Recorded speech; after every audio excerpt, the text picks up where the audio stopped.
Deputy Mayor Micah Goodin has been granted a proverbial stay of execution following a decision by his colleagues at City Hall to extend the time needed for him to confer with his family on whether he should demit office. Councilor Goodin finds himself at the heart of an otherwise delicate situation in the wake of a shooting incident on May 14th that resulted in a shadow councilor being grazed by a bullet. Earlier today, during a meeting of the Belize City Council, it was agreed unanimously that the beleaguered deputy mayor has until Monday to tender his resignation.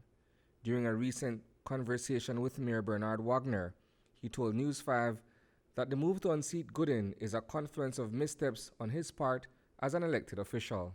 It has been essentially a whole stream of events that really triggered what occurred yesterday in the caucus, where Councilor Vaughn tabled a motion on the adjournment of importance, where he essentially asked for Councilor Goodin to resign from the deputy mayor position, and if not, then he will table that motion within the 14 days as per the Act regulation, and those councillors in that room unanimously supported Councilor Vaughn's motion.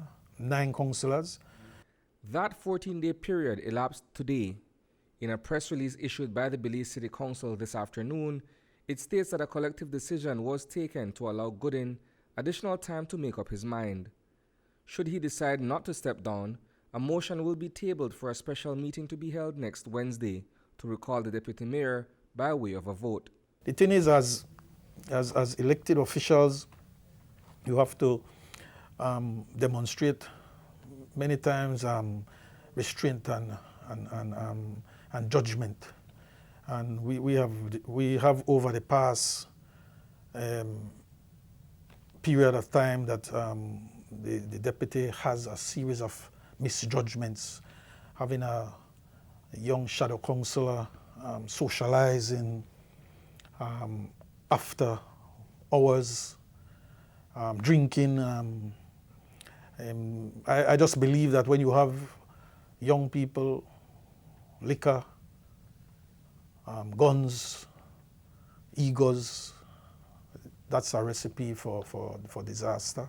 So much so that in the immediate aftermath of the incident, 3 firearms that were licensed to Deputy Mayor Goodin, his associate Tariq James, and Kenyon Tillett, the traffic officer with whom they had an altercation outside of an establishment on Newtown Barracks, were confiscated. We note that both James and Tillett were arraigned on several counts relating to the incident. According to Commissioner of Police Chester Williams, ballistic analyses of those weapons would have been conducted. I have since directed the police to take away all firearms from the 3 individuals who are in possession of licensed firearms. The firearms will be sent to the forensic lab for ballistic purposes, as we still need to ascertain if all 3 guns were fired or only 2 were fired. To date, there has been no update on the findings of those tests and what bearing, if any, they would have on the investigation into the shooting.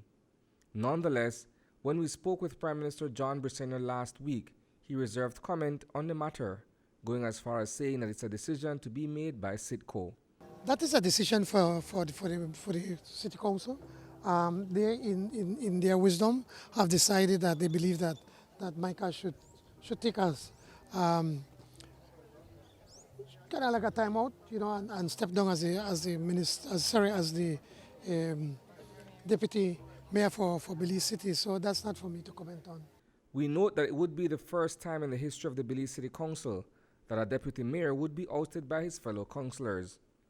Reporting for News 5, I am Isani Cayetano.